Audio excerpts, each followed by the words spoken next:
Ever since it launched in 2021, the Ioniq 5 has been a big deal for Hyundai because this was their first fully modern electric vehicle, their first fast charging, their first long-range EV.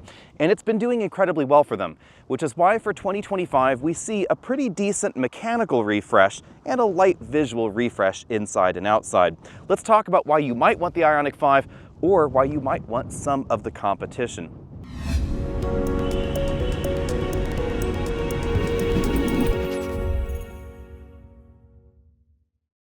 First things first, let's start out with the design. Up front, the design is pretty familiar. I think a lot of folks really have liked this sort of Tron version of a Volkswagen Golf or something like that design. And what I mean by that is, if someone in the 1980s told me that in 2025, this would be a Volkswagen Golf, I would totally have believed them because it has that kind of squareness that we find in the Golf, that practicality of the hatch and some of those square elements. Hyundai is really going deep into the pixel designs with all the pixels in the headlight elements all around the vehicle, and even their logo inside has moved to pixels. But the front change is relatively minor, as long as we're talking about the mainline versions. There's also going to be an XRT trim. One common complaint about the Ioniq 5 is that it has been a bit more of a grown-up hatch than a compact crossover or SUV.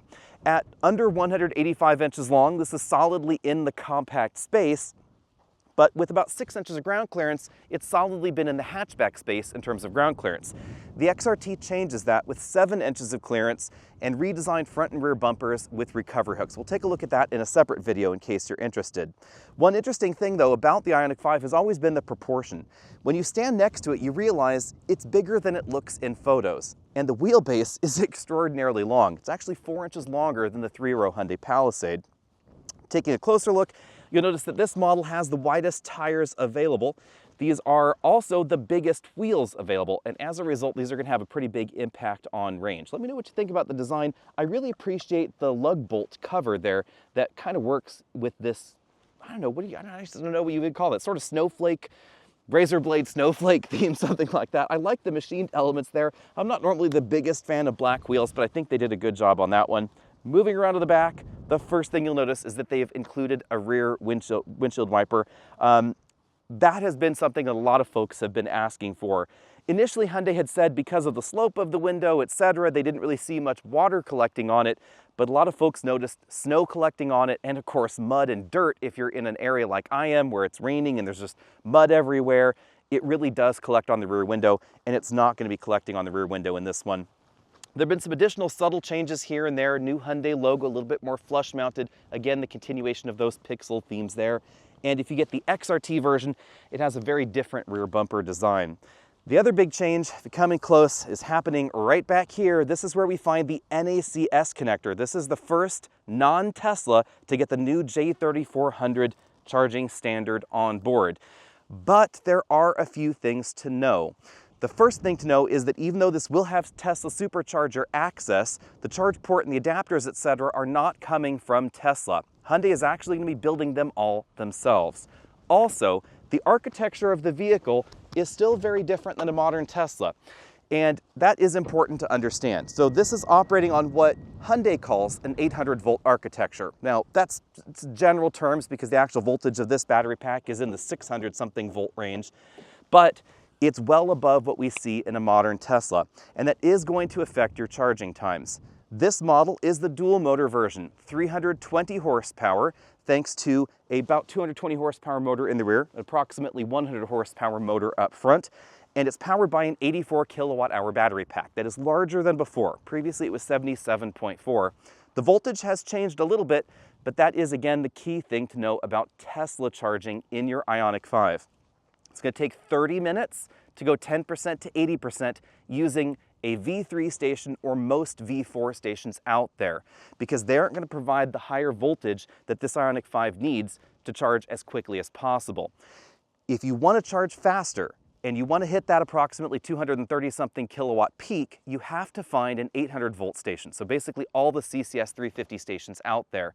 If you use anything else, it's actually going to use a DC-DC conversion circuit in the back to boost the power up to what this battery needs to charge, and that's the limiting factor with those stations. Now coming in for a closer look up front, you'll notice we still have the teeny tiny little front trunk. It's sort of a pizza box style front trunk. There is a little piece of removable carpet, but that's about it. The air filter is somewhere behind here, as I recall, except that it is now apparently screwed down, so it's a little bit more difficult to just pop out. Not a lot going on there. There's just enough room for your charge adapters, etc. And charge adapters are going to be a way of life with the Ioniq 5, as with any new EV in 2025. Whether it has the J3400 connector on or a CCS connector on it, you're going to need an adapter to go the other way, which is why every model is going to include a CCS to J3400 charge adapter and your choice of either a charging credit or a home charging station. Now, if you want the longest range model, you want the single motor in the back. That's going to give you about 320 miles of range, just under, in that model. And if you want the least expensive model, that's going to get an updated small standard range battery pack at about 170 horsepower in there. I think it's 168 horsepower. Either way, very few people are probably going to select that model because your range is going to be under 250 miles. On the other hand, one reason that you might want to get that base model over some of the other affordable EVs in America is that it's still going to charge very quickly. They're saying 20 minutes for 10% to 80%, even in that standard range model. So versus most 250 or 200 mile range EVs out there, this is definitely going to be much more of a road tripper than those other options. All right, let's get out of the wind and talk about the interior, but before we do, we should talk about the key. It's kind of a Hyundai logo. This is a new thing for the Ioniq 5. It started with a different key, and it now has, I think, one of my least favorite keys around. It's not a functional dislike because I think it's easy to understand. It also has the Smart Park buttons on the side.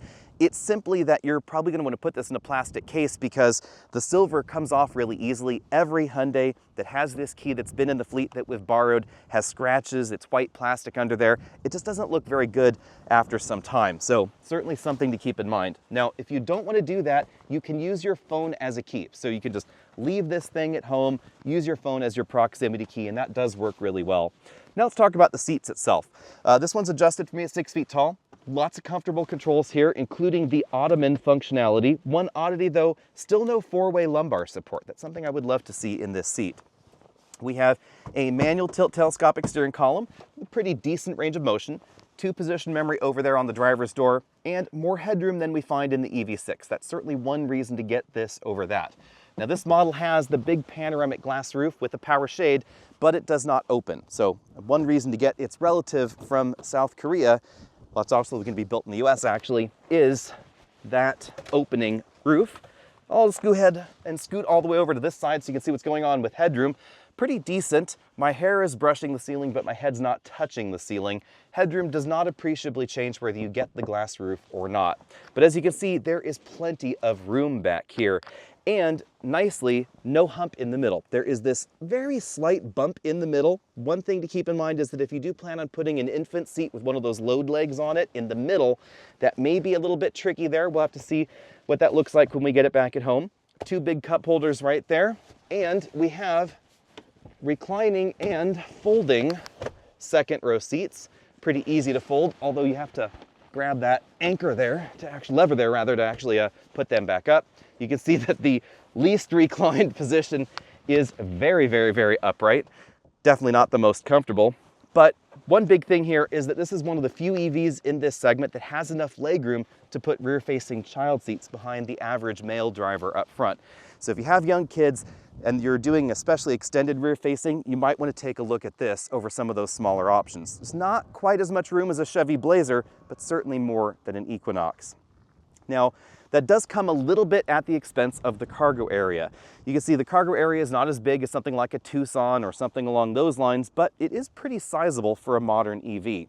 If I take this bag out of the back though, Hyundai has not addressed my one complaint about this cargo area, and that's mainly where they have chosen to put the subwoofer. So if I take that out of the way, this is the subwoofer for the optional audio system. This is actually usable storage space there and around that side. They could have put the subwoofer off in some corner somewhere, but they chose not to. It's really front and center. Back here, we have the adapters that the vehicle comes with. You can take a look and see what these look like. This is very similar to the one that you'll find in Teslas for charging at CCS stations. So CCS plug there, J3400 plug on that side. Now remember, because J3400 is sharing pins for AC and DC, you have to have 2 adapters. You don't just have to have one like you find on most cars out there. Because this would be used for AC charging, J1772 on that side, the NACS port there, and that's how that is all going to line up. So definitely keep those adapters in mind. Hyundai has said that they're going to be building these adapters themselves, and at least at the beginning, it does appear that they're going to be less expensive if you have to replace them than some other manufacturers' adapters. That's a nice touch. Now let's take a look at the interior. As you can see, again, we have that big panoramic moonroof there. It has a powered shade, which I appreciate, so you can block all that light if you want to, rather than those snap-in shades that we find in so many EVs, like our long-term EV testers. Sofian is in the back seat. He can wave to everybody there, so you can see he has a decent amount of headroom back there. Moving back up to the front, we have height adjustable shoulder belts and height adjustable head restraints. We also have a change to the upholstery design, so no piping there, but lots of pixels. Again, Hyundai is really, really into the pixels. This model has the heated and ventilated upholstery. You aren't going to find that in most of the lineup, the ventilation, so definitely keep that part in mind. You have to step up the ladder if you want that particular feature. The pixels continue on the doors. We get a different panel for the XRT trim, but we have a reasonable amount of soft touch materials going on here, so it definitely has a more premium vibe than we find in some of the other inexpensive vehicles. Moving over to the dashboard, we find a very slight tweak to the design, still very linear over here. Soft plastics up above, plenty of hard plastics around with kind of a golf ball-like texture, and it wraps over there onto that tiny little speaker grill up there by the A-pillar. Down here, we have a pretty decent bin and slot style glove compartment. I suspect you'd have no problem fitting a tablet computer inside. And speaking of tablet computer, we don't have one grafted onto the dashboard. Hyundai continues to want more of a traditional design theme where we have this long two-screen setup in the dash rather than just one tacked-on tablet computer. That's definitely something that I appreciate. We do have wireless smartphone projection, so Android Auto and Apple CarPlay, and the latest software from the Hyundai Group that now features complete over-the-air updates for the infotainment system and the vehicle itself. The other thing I appreciate, and apparently customers do as well, is that Hyundai has retained a lot of physical buttons in here. They said that their customer surveys indicated that not only do their customers like the number of physical buttons, they actually wanted more. So Hyundai actually changed that up for this year. 2 knobs here, one for power and volume, one for tune over there. Touch controls for the HVAC system there, but some physical direct access buttons to various vehicle features. One way of knowing this has the wireless smartphone projection is this little button down here and that orange light. That means that that changes what this port does, whether it's just a charge-only port or an interface port. I think that that position is a little bit funky because you'll notice this cord's dangling down there kind of by the driver's foot, and I found myself stuffing my iPhone in that little cubby all the time rather than having it up here dangling with the cord around. That just could be kind of annoying. We do have that big storage area. However, you can see you can put those bottles of water and see how deep that is in there. Back here we have 2 big cup holders, the wireless charging mat. If you prefer wireless smartphone integration, you're gonna probably just have your smartphone there the entire time. Back here we find some new buttons. They've added heating and ventilation buttons, the heated steering wheel button, 360-degree camera button. I love the fact that these are all direct access and so easy to use. And then under all that, we have another storage bin here with its own little rubber mat and some additional charge ports. There are 2 USB-C charge ports way down there. We then have an armrest that opens up. So Hyundai has done a really good job, I think, with the storage all the way around. So many EVs just give you a flat floor and a big bin. Hyundai has divided it up, I think, in some rational ways. This even lifts up out like that. So if your spouse or partner has a purse, they can easily stuff it in there or some of those other bigger bags. So that is nice and practical as well versus those fixed in place consoles. Now going back to the dashboard, we have a head-up display, something we don't find in a lot of EVs, and a full LCD instrument cluster as well. Although this instrument cluster is just not quite as snazzy as some, so it doesn't offer full screen mapping or Google mapping overlay or anything like that. The steering wheel has also been updated for 2025. It features a flat bottom and, of course, H spelled out in Morse code with those 4 LEDs there. Don't worry, they're not flashing in person. That's just the refresh rate of the camera. On the back of the steering wheel, we find something that I wish every EV had, regen brake pedals. This allows you to adjust the amount of throttle lift-off regeneration, if I can get that out of my mouth, between 4 different levels, also an automatic mode that's going to use the radar sensor to adjust that based on where the traffic is in front of you. This is part of the driver monitoring system right there, and lots of buttons are happening over here on the face of the steering wheel. The shiny black buttons, I'm not the biggest fan of because those are probably going to scratch, especially if you tend to tap on them or brush against them with your fingernails. This is softly wrapped in imitation leather with the drive mode button here in this model. It's in the center, apparently, in the XRT trim. We're going to take a look at that again in a different video. And then we have the column shifter that we're seeing in a number of other Hyundais here. So we put your foot on the brake, rotate up for drive, back for reverse. I appreciate the fact that it turns red just for avoiding confusion, and then park is that button right there at the end of the stock. On this side, we find yet more buttons. We have an auto brake hold button, buttons for the dimmers, etc., things like that. One thing that I have noticed is that some car companies have taken button minimalization just a little bit too far. For instance, our Volvo EX30 has practically no buttons at all inside. I find that kind of a pain. Here, Hyundai has gone in the entire opposite direction, and on the driver's side, here's a good example. So no fiddling around in the software for things like adjusting the side view mirrors or anything like that. And unlike Volkswagen products, we actually get 4 window switches. All right, let's get the Ioniq 5 out on the road. Nothing much has really changed with performance. So if you're getting the dual motor model with the big battery, 0 to 60 times should be around 4.5 seconds. I measured 4.6 seconds out here in Palm Springs with 2 of us in the car. I suspect maybe if it was just one of us, it could be a little bit quicker, but keep in mind, this battery pack is a little bit heavier than the last one. So the overall curb weight has gone up by about 100 pounds, and that could be affecting the 0 to 60 time. We don't have official 60 to 0 stopping distances, but it should be pretty similar to the outgoing model, maybe 1 or 2 feet longer, again, because of that heavier battery pack. But this is under 5,000 pounds of curb weight. So compared to something like a Blazer or even an Equinox EV, this is actually pretty lightweight. And that's part of how we get these good range figures with this model. We should talk about the drive modes because you will get the most range in the Eco mode. Hyundai's doing something interesting. There's a mechanical front motor and axle disconnect. And they're going to disconnect that front motor essentially at almost all speeds, meaning you're going to get 100 horsepower less than you're in any of the other modes. And that is going to affect your 0 to 60 time. It's also going to affect your traction. So if you are concerned about winter weather traction, if you're on snow or on ice, you're probably going to want to keep it in either the normal mode or in the snow mode, or if you're in the XRT, some of the off-road modes. Handling, pretty decent. We have wide 255 width tires on this model, and again, that relatively light curb weight and relatively low ground clearance. That all means this handles significantly better than the average crossover in America, whether we're talking about mainstream competition like a Hyundai Tucson, or honestly, some of those luxury segment crossovers that you might want to cross-shop this against, something like a Lexus NX, or perhaps even certain base versions of a BMW X3. The low curb weight, wide tires, they really add to the more stable feel that we find in so many EVs out there. Ride quality, I think, is something that Hyundai has also done a good job with. However, in this limited trim, you're certainly going to feel more of those small imperfections on the road.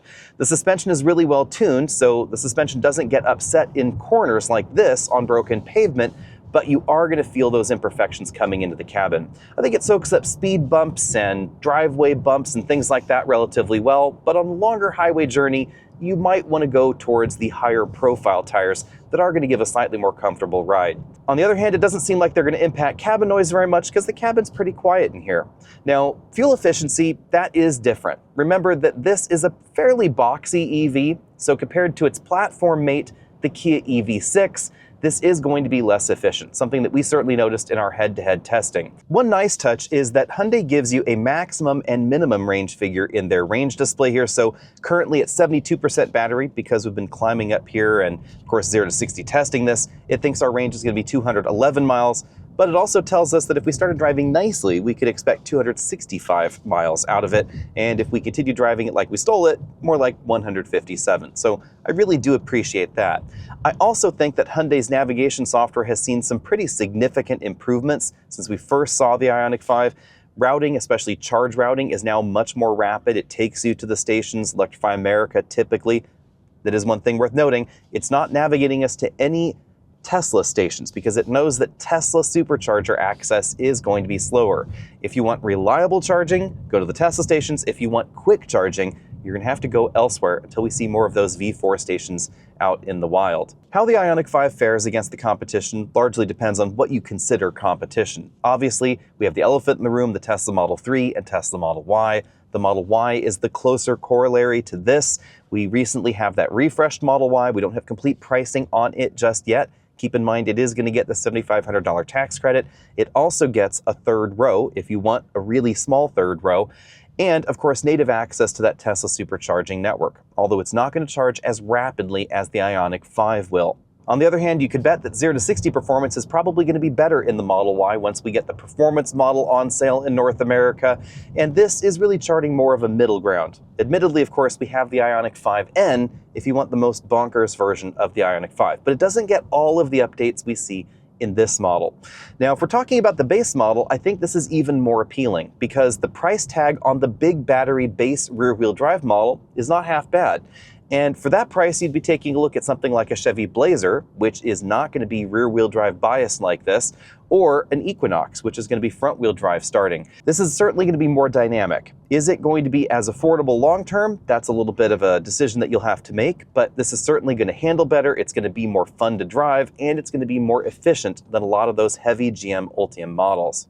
Now let's get down to the nitty-gritty. How much is the new Ioniq 5 going to set you back? Well, clearly it's going to be more expensive than last year, but Hyundai has actually kept the price tag really in check. And that's really surprising considering the fact that production has moved to Savannah, Georgia. Yep, this is going to be built right here in the United States. And that means that it may eventually qualify for the federal tax credit, as long as it hangs around, of course. Initially, Ioniq 5s are not going to qualify for the tax credit because the battery cells are manufactured in Hungary, not in South Carolina. But around April or March, that is going to change, and the entire battery pack, battery packaging, and vehicle is all going to be built in the United States. Therefore, it should qualify for the tax credit. And Hyundai is so positive about that that they're actually offering $7,500 cash off a purchase or a lease of the Ioniq 5 right now. So we're talking about pricing, factoring that $7,500 in. You'll start at $36,475, so in direct competition with vehicles like the Chevy Equinox EV.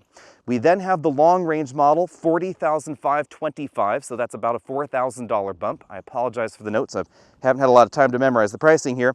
If you want the off-road capable model, that's the XRT at $49,375, but you could save a lot of money if you just get the long-range all-wheel drive model, which is going to be performance-wise exactly what we have here. That's $40,525, again, after that federal tax credit.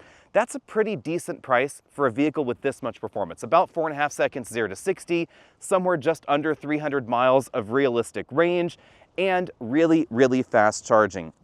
Now, if you want a fully loaded model like we're taking a look at here, $52,575 is the total for this exact Ioniq 5. If you want to spend more, you could get an Ioniq 5N, but I have some bad news. It's not going to qualify for any tax treatment because it still is made in South Korea. For some reason, the entire rest of the lineup has been moved to the United States, but the Ioniq 5N, the high-performance 640 horsepower bunkers model, that's still going to be built in Korea. So pricing is definitely going to be a decent amount more than this one right here. Let me know what you think about all that down there in the comments section. I think Hyundai did exactly what they needed to do to keep the Ioniq 5 fresh. I could have wished for a slightly bigger battery pack, if I'm honest.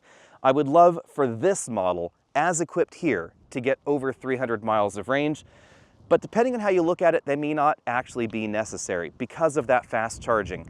We had an EV6, which was the first generation of this electrical architecture for a year, and it, honest to goodness, would charge in 18 minutes, reliably, every single time.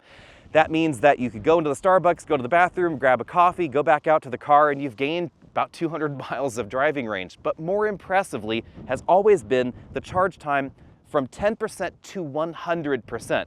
A lot of EVs really slow down after 80%. These batteries do not. They still continue charging very rapidly all the way to completely full. And that means that if you did want to do a road trip down to, say, here in Palm Springs for my home base up in Northern California, not only would you only have to make one charging stop most likely, that charging stop's only going to be about 40 minutes. And in that same 40 minutes, most of the EV competition would not have regained nearly as much range as this one. Let me know what you think about that down there in the comments section below. And do you have one of these on your shopping list? Are you going to wait for the tax credit, or are you going to take the $7,500 cash off right now? And also let me know what you think about the XRT trim. That's in a separate video. And is it really an off-road EV SUV? Or are you really wanting to wait for some of those upcoming Rivian models? See all of you later.